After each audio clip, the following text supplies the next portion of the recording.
दोस्तों आज की डेट में विजय माल्या को हम भारत का 9,000 करोड़ का बैंकों का फ्रॉड करने वाले पर्सन के नाम से जाना करते हैं। लेकिन दोस्तों विजय माल्या ने कभी बहुत बड़ी बड़ी कंपनियां खड़ी की थी, बहुत बड़ा बिजनेस का सेंस था विजय माल्या के पास। लेकिन विजय माल्या की कुछ बिजनेस की गलतियों ने उन्हें डुबो कर रख दिया और आज की डेट में विजय माल्या भागे भागे फिर रहे हैं, क्योंकि भारत सरकार बिल्कुल उनके पीछे पड़ी हुई है कि उन्हें किसी तरह भारत लाया जा सके। तो दोस्तों इस वीडियो में हम विजय माल्या की उन गलतियों के बारे में समझेंगे कि क्या ऐसी गलतियां विजय माल्या ने की जो आपको नहीं करनी है। दोस्तों विजय माल्या की पूरी स्टोरी उनके फादर विट्ठल माल्या से जुड़ी हुई है। 1946-47 में विट्ठल माल्या ने अपना कुछ यूनाइटेड ब्रेवरीज का शेयर्स खरीदा। उनकी किस्मत बहुत अच्छी थी कि उन्होंने और सारे शेयर्स खरीदते गए और एक दिन वो यूनाइटेड ब्रेवरीज के चेयरमैन बन गए। विट्ठल माल्या का बिजनेस सेंस बहुत अच्छा था और उन्होंने मैकडॉवेल्स लिमिटेड कंपनी को खरीद लिया और इसके बाद विट्ठल माल्या पूरी तरह से वाइन और शराब के बिजनेस में आ चुके थे। इसके बाद इन्होंने अपने आप को और सारे बिजनेसेस में एक्सपेंड किया, जैसे कि अगर हम बात करें brewing, distilling, real estate, engineering, biotechnology, information technology, fertiliser और एविएशन जैसे बिजनेसेस में इन्होंने अपने आप को जोड़ लिया। दोस्तों विट्ठल माल्या का बिजनेस बहुत तेजी से एक्सपेंड हो रहा था, लेकिन अचानक से कुछ ऐसा हुआ कि विट्ठल माल्या की डेथ हो जाती है और उनके 28 साल के बेटे विजय माल्या को कंपनी का चेयरमैन नियुक्त कर दिया जाता है 1983 में। और इस समय ये उनकी कंपनी गोल्डन ईगल से जस्ट पीछे चल रही थी। विजय माल्या का बिजनेस सेंस बहुत अच्छा था और इन्होंने चेयरमैन पद संभालते ही अपने कुछ चीजों में चेंजेस किए। कंपनी में बहुत सारे इन्होंने चेंजेस लाया और इनकी कंपनी इंडिया की सबसे बड़ी कंपनी में से एक हो गई। दोस्तों ये बहुत कम लोग को पता है कि विजय माल्या अपने होम स्टेट कर्नाटका से हाउस ऑफ द पार्लियामेंट में भी नियुक्त किए गए थे। ये राज्यसभा में भी इन्होंने काम किया है। साल 1997 में इनको अवार्ड भी एक बहुत बड़ा मिला था, जिसमें इनको ऑनर की एक डिग्री दी गई थी, doctorate of philosophy in business administration में। साउथ कैलिफोर्निया की यूनिवर्सिटी ने इन्हें इस डिग्री से नवाजा था। लेकिन दोस्तों विजय माल्या के बुरे दिन 2005 से शुरू होते हैं, जब इन्होंने किंगफिशर एयरलाइंस शुरू करी। विजय माल्या का वहां पे थॉट प्रोसेस था कि भारत की एयरलाइंस को हम वर्ल्ड क्लास एयरलाइंस जैसा बनाए, बहुत अच्छा एम्बियंस दिया जाए, लोगों को एक अच्छा एक्सपीरियंस फ्लाइट के अंदर दिया जाए, अच्छा खाना दिया जाए और खूबसूरत एयर होस्टेस लोगों को खाना सर्व करे। इस तरह के बड़े बड़े फीचर्स दिया जाए ताकि लोगों को कुछ अलग सा फील हो, लोगों को अपनी लाइफ एक लग्जरीज जैसे लोगों को अपनी ट्रैवलिंग फील हो।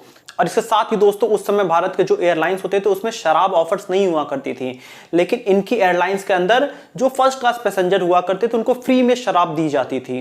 दोस्तों किंगफिशर एयरलाइंस को लोग बहुत पसंद कर रहे थे क्योंकि इसमें एक लोगों को बहुत अच्छा एक्सपीरियंस मिलने लगा था।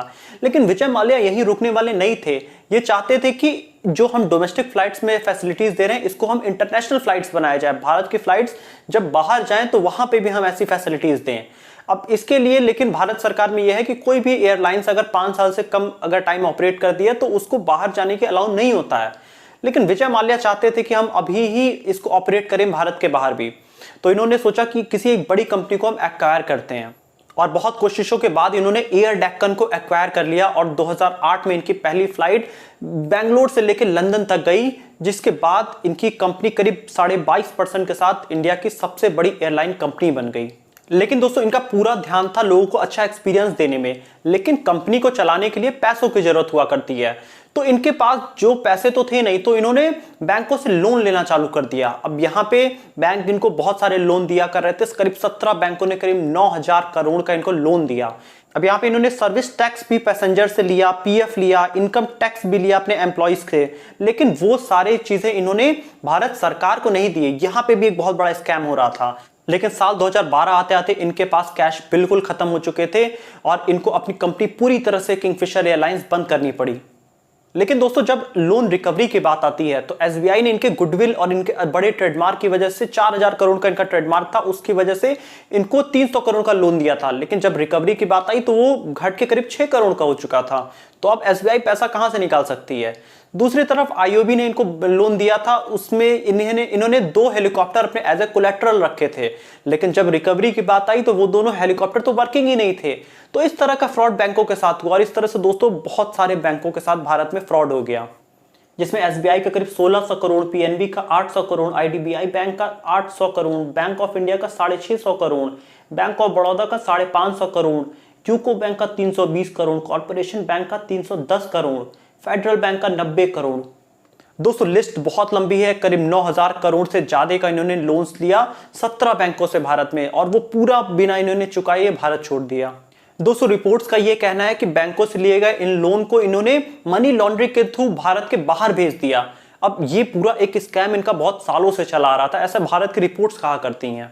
और दोस्तों आपको ये चीज तो जरूर पता होगा कि 2 मार्च 2016 को विजय माल्या ने भारत छोड़ दिया और इसके बाद भारत की बहुत सारी एजेंसीज अभी भी लगी हुई हैं कि विजय माल्या को भारत लाया जा सके और एक केस इनके ऊपर चल सके ताकि रिकवरी जितनी ज्यादा से ज्यादा बैंकों की जा सके। लेकिन दोस्तों यहाँ पे एक बहुत बड़ा एक सपना था इनका कि भारत को एक वर्ल्ड क्लास एयरलाइंस दिया जाए 2005 में, लेकिन वो सपना इनका टूट गया क्योंकि इनके नीतियां गलत थी, इनके तरीके गलत थे, इनके लालच बहुत ज्यादा आ गया था। तो दोस्तों यहाँ पे कुछ ऐसे पॉइंट्स हैं जिनको हम समझने की कोशिश करेंगे कि विजय माल्या का ये पूरा एयरलाइंस का बिजनेस क्यों फेल हो गया, जो कि बहुत प्रॉफिट में उसके पहले चल रहा था इनका सारा बिजनेस। दोस्तों जो इनके फेल होने का सबसे बड़ा रीजन में से एक है कि इनकी बिजनेस स्ट्रेटेजी नहीं सही थी। इन्होंने अपनी एयरलाइंस में सबसे पहले इकोनॉमिक क्लास लॉन्च किया, उसके बाद ये तुरंत लग्जरी क्लास में चले गए, उसके बाद ये लो कॉस्ट एयरलाइन में चले गए। तो इनका टारगेटेड ऑडियंस नहीं फिक्स था, ऑडियंस हमेशा इनकी चेंज होती रही, तो लोग इनसे जुड़ ही नहीं पाए कभी। इनका कभी पूरी तरह से कंट्रोल ही नहीं रहा अपने बिजनेस पे, इस तरह से ऑडियंस भी इनसे पूरी तरह से कभी नहीं जुड़ पाई। दोस्तों जो दूसरा बहुत बड़ा रीजन है कि इनका मैनेजमेंट अच्छा नहीं था, इन्होंने कभी लॉन्ग टर्म सीईओ को नहीं अपॉइंट किया, इन्होंने हमेशा कस्टमर को एक्सपीरियंस पे ज्यादा ध्यान दिया। लेकिन कोई भी कंपनी जो होती है वो चलती है एक बड़े रेवेन्यू से, इनकी कभी भी ये कंपनीज प्रॉफिट में एक बार भी नहीं आई और हमेशा इन्होंने पैसे इन्वेस्ट किया। तो दोस्तों प्रॉफिट के बिना कोई बिजनेस कहां तक चल सकता है, और इनका कोई रेवेन्यू मॉडल ढंग का था ही नहीं यहाँ पे। दोस्तों यहाँ पे 2008 का रिसेशन भी बहुत बड़ा रीजन है जिससे कि एयरलाइन इंडस्ट्री को पूरे दुनिया में बहुत बड़ा धक्का लगा था। अब इनका बहुत बड़ा रेवेन्यू उसी एयरलाइन से जुड़ा हुआ था जिससे इनका बिजनेस सबसे ज्यादा सफर हुआ।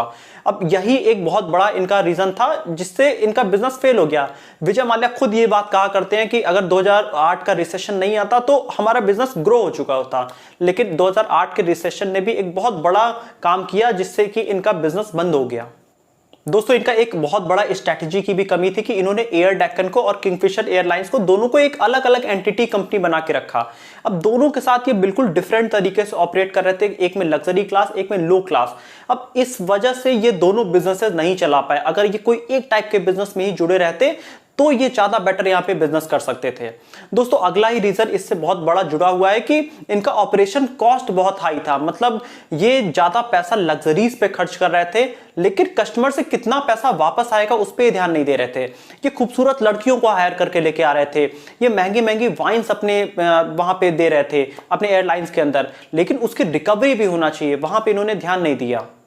दोस्तों अगर मैं ओवरऑल यहां पे बोलूं कि विजय माल्या कंप्लीटली इनका बिजनेस क्यों डूब गया, क्योंकि विजय माल्या को लालच बहुत ज्यादा आ गया था। एक टाइम में इनका बिजनेस बहुत अच्छा चल रहा था और इन्होंने बिना प्लानिंग के साथ ये पूरे एयरलाइन इंडस्ट्री में घुस गए। ये अपनी कुछ कंपनियां बेच के एयरलाइन इंडस्ट्री में जब गए तो इसके बाद ये एक बिजनेस को प्रॉफिटेबल बना ही नहीं पाए और उसके साथ इन्होंने कई बिजनेसेस और चालू कर दिए। अब दूसरा ये लोन्स लेके भारत से बाहर मनी लॉन्ड्रिंग करके पैसे पहुंचाने लगे। दोस्तों लालच ही एक ऐसी चीज है जो आपके बनाए बनाए बिजनेस को डुबा के रख सकती है। तो बस आप एक इस चीज को अपने बिजनेस में कभी मत आने दीजिए। आप अपने देश के साथ बिल्कुल जुड़े रहिए, मतलब आप कितने भी लॉस में जाएं लेकिन आपका देश नहीं डूबना चाहिए। यहां पे देश का नाम बहुत खराब हुआ अगर हम पूरे दुनिया में बात करें तो ये चीज बस आपको हमेशा अपने बिजनेस में ध्यान रहना चाहिए। आपकी इंटीग्रिटी अपने देश के साथ जरूर बनी रहे, तभी आपका भी बिजनेस जरूर ग्रो करेगा। तो दोस्तों यही था आज का ये एक एजुकेशनल वीडियो की तरफ इसको समझिएगा, और वीडियो अच्छी लगी तो वीडियो को लाइक करिएगा, चैनल को सब्सक्राइब करिएगा, कमेंट में भी लिख के बताइए कि आप विजय माल्या का कैसा समझते हैं पूरा बिजनेस। बहुत डिटेल ये केस स्टडी थी बट मैं बहुत क्रिस्प करके शॉर्ट में लेके आया हूं आपके लिए।